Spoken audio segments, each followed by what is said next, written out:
Hi everyone, once again welcome back to PNT Health Solutions. This is KP Singh, Nutrition Advisor on Integrated Dietetics. दोस्तों आइए आज हम बात करते हैं women's bone health in India. तो भारतीय महिलाओं में बोन हेल्थ की प्रॉब्लम क्यों ज़्यादा आती है। अक्सर देखा गया है 30 से 35 साल की एज के बाद लोगों को मतलब महिलाओं को कमर दर्द, बैक पेन, नी पेन यानी कि घुटनों का दर्द, घुटनों की प्रॉब्लम या ऑस्टियोपोरोसिस या स्पॉन्डिलाइटिस जैसी सिम्टम्स ज़्यादातर देखने को मिलती है। तो दोस्तों इसमें देखा जाए तो मेनली बेसिक रीजन्स तो दो रीजन है यहाँ पर इंडियन महिलाओं की, क्योंकि यहाँ पर महिलाएं ज़्यादातर होमली होती हैं और अपनी फैमिली को ज़्यादा प्रायोरिटी देती हैं। तो एक सोशल रीजन बनता है कि वो अपनी डाइट को निगलेक्ट कर जाती हैं और अपने पूरे परिवार के पालन पोषण में ही ज़्यादा ध्यान देती हैं, उनकी डाइट का ज़्यादा ध्यान रखती हैं। तो एक तो ये सोशल रीजन है और दूसरे रीजन की बात करें तो वो बायोलॉजिकल रीजन है, जिसके कारण इन्हें न्यूट्रिशनल गैप हो जाता है। कुछ जो न्यूट्रिशन जो बोन हेल्थ के लिए जरूरी है वो अपनी डाइट में प्रॉपर नहीं ले पाती। तो बायोलॉजिकल रीजन क्या है, उसमें चाइल्ड बियरिंग है, पहले तो इस कंडीशन जो उन्हें फेस करनी पड़ती है। प्रेगनेंसी के टाइम या लैक्टेशन के टाइम इनको अच्छी डाइट की जरूरत होती है, तो वहाँ भी ये निगलेक्ट कर जाती हैं, फुलफिल नहीं कर पाती अपना न्यूट्रिशनल गैप। और दूसरा बायोलॉजिकल रीजन देखें तो मेनोपॉज के बाद इनके कुछ न्यूट्रिएंट्स की आवश्यकता बढ़ जाती है हार्मोनल चेंज के कारण, तो उसको भी ये पूरी तरह से उस न्यूट्रिशनल गैप को भी फिलअप नहीं कर पाती। तो ये दो न्यूट्रिशनल गैप इसमें मुख्य रूप से होते हैं, एक तो कैल्शियम का और दूसरा प्रोटीन का। तो बोन हेल्थ की बात करें तो ज़्यादातर लोगों से बात करें, महिलाओं से बात करें तो कैल्शियम के बारे में तो पता है उन्हें कि हड्डियों के लिए कैल्शियम ज़्यादा जरूरी है और कहती हैं कैल्शियम रिच डाइट लेते हैं, लेकिन उन्हें ये पता होना चाहिए सिर्फ कैल्शियम नहीं, प्रोटीन भी उतनी ही मात्रा में उसकी भी उतनी ही इंपॉर्टेंस है जितनी कैल्शियम की है। प्रोटीन भी बहुत जरूरी है हड्डियों की हेल्थ के लिए। तो कैल्शियम और प्रोटीन जो है बेसिक न्यूट्रिएंट्स हैं जो बोन हेल्थ के लिए बहुत जरूरी है, और इन दोनों का न्यूट्रिशनल गैप ही एकमात्र कारण है जिससे हड्डियां कमजोर होती हैं। तो दोस्तों कैल्शियम की बात करें तो कई यहाँ पर मैं बहुत ज़्यादा फूड प्रोडक्ट्स को लेकर बात नहीं करूँगा, क्योंकि ज़्यादातर लोगों को पता होते हैं कि किन चीज़ों में कैल्शियम पाया जाता है, किन चीज़ों में प्रोटीन पाया जाता है।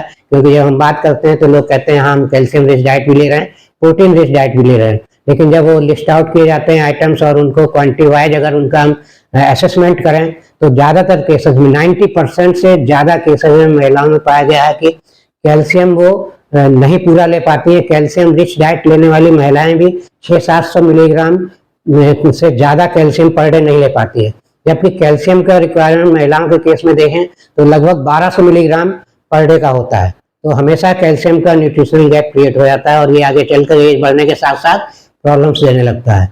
और दोस्तों इसी तरह प्रोटीन की बात करें तो प्रोटीन में भी जो लोग अच्छी प्रोटीन रिच डाइट लेते हैं उनमें भी देखा गया है प्रैक्टिकली 90% से ज़्यादा लोगों में, महिलाओं में, कि प्रोटीन का न्यूट्रिशनल गैप बना रहता है। क्योंकि प्रोटीन नॉर्मली जो रिच डाइट लेती हैं महिलाएं वो भी 30-35 ग्राम से ज़्यादा पर डे नहीं ले पाती हैं, ऐसा संभव नहीं हो पाता है, जबकि प्रोटीन का रिक्वायरमेंट 50 से 60 ग्राम पर डे का होता है। और अगर इसको देखें तो महिलाओं में जो दूध वगैरह बच्चों को दूध पिलाती हैं, लैक्टेटिंग महिलाएं हैं या प्रेगनेंसी टाइम में, उनको प्रोटीन का रिक्वायरमेंट 1.5 ग्राम पर केजी बॉडी वेट होना चाहिए जो स्टैंडर्ड वेट है।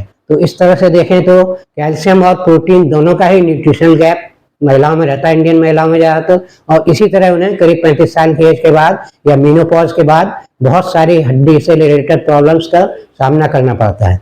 तो दोस्तों इन न्यूट्रिशनल गैप को कैसे फिलअप किया जाए, तो इसके लिए आप डाइट में कोशिश करिए, डाइट से हो जाए तो अच्छी बात है, और ज़्यादा डाइट बढ़िए और ज़्यादा calcium and protein rich diet लेने की कोशिश कीजिए। और कॉमन फूड की बात करें किचन में तो दूध, दही या दूध से बने प्रोडक्ट्स या पनीर वगैरह, या वेजिटेरियन प्योर वेजिटेरियन की बात करें तो इसमें आपका जो वेजिटेबल्स हैं कुछ कैल्शियम रिच वेजिटेबल्स होती हैं, इसमें सोयाबीन है और आपका मशरूम है, ये टाइप कैल्शियम और प्रोटीन दोनों ही इनमें मिलता है, रिच होता है। और इसी तरह देखें तो नॉन वेजिटेरियन में एग बहुत अच्छा है प्रोटीन के लिए, एग और फिश बहुत अच्छा है प्रोटीन और कैल्शियम के लिए। तो दोस्तों ये तो मैंने रफली बात की है इन फूड प्रोडक्ट्स की जो बहुत ही कॉमनली अवेलेबल है। तो इसमें आप ज़्यादातर कोशिश करिए 30-35 साल की एज के बाद की महिलाओं को अपनी डाइट में डाइटरी सप्लीमेंट जरूर शामिल करने चाहिए, कैल्शियम और प्रोटीन बेस्ड।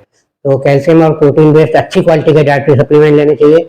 तो यहाँ पे आप किसी भी ब्रांड का ले सकते हैं, लेकिन मैं यहाँ पे एक बेस्ट ब्रांड को जरूर रिकमेंड करूंगा जिसका मुझे बहुत एक्सपीरियंस है। तो इसमें है न्यूट्रिलाइट का कैलमेक D+ ले सकते हैं, और दूसरा ले सकते हैं आप ऑल प्लांट प्रोटीन जो कि प्रोटीन सप्लीमेंट है न्यूट्रिलाइट का, बहुत ही अच्छा है। तो इन दोनों को अगर आप डाइट में शामिल करेंगे तो आप ये इस टाइप के जो न्यूट्रिशनल गैप हैं कैल्शियम और प्रोटीन के, इनकी भरपाई कर सकते हैं और अपनी बोन हेल्थ को आजीवन स्वस्थ रख सकते हैं। तो दोस्तों एक और यहाँ पे मैं कहना चाहूँगा, कभी कभी हम कैल्शियम तो बहुत लेते हैं लेकिन फिर भी हमें ये प्रॉब्लम बनी रहती है। तो वहाँ क्या कारण होता है, कैल्शियम एक्चुअली हम कितना ले रहे हैं यही सिर्फ मैटर नहीं करता, कितना हमारी बॉडी एब्जॉर्ब कर पा रही है ये भी मैटर करता है। तो खास तौर से कैल्शियम लेते समय ये ध्यान दें कि कैल्शियम ठीक से एब्जॉर्ब हो रहा है कि नहीं हो रहा, मतलब कैल्शियम लेने के बाद हमारे सिम्टम्स धीरे धीरे कम हो रहे हैं कि नहीं हो रहे। तो अगर नहीं कम हो रहे हैं तो आप उसके साथ विटामिन डी एडिशनली जरूर लें, और विटामिन D3 अगर लेंगे कैल्शियम के साथ तो आपको अच्छे रिजल्ट मिलेंगे। कैल्शियम से रिलेटेड जो बोन हेल्थ प्रॉब्लम्स हैं वो काफ़ी हद तक ठीक हो सकती हैं समय रहते हुए। तो दोस्तों इसी के साथ आशा करता हूँ ये वीडियो आपको अच्छा लगा होगा। अच्छा लगा है तो लाइक और शेयर करिए, और चैनल सब्सक्राइब नहीं किया है तो सब्सक्राइब कर लीजिए। Thank you very much, see you in next video.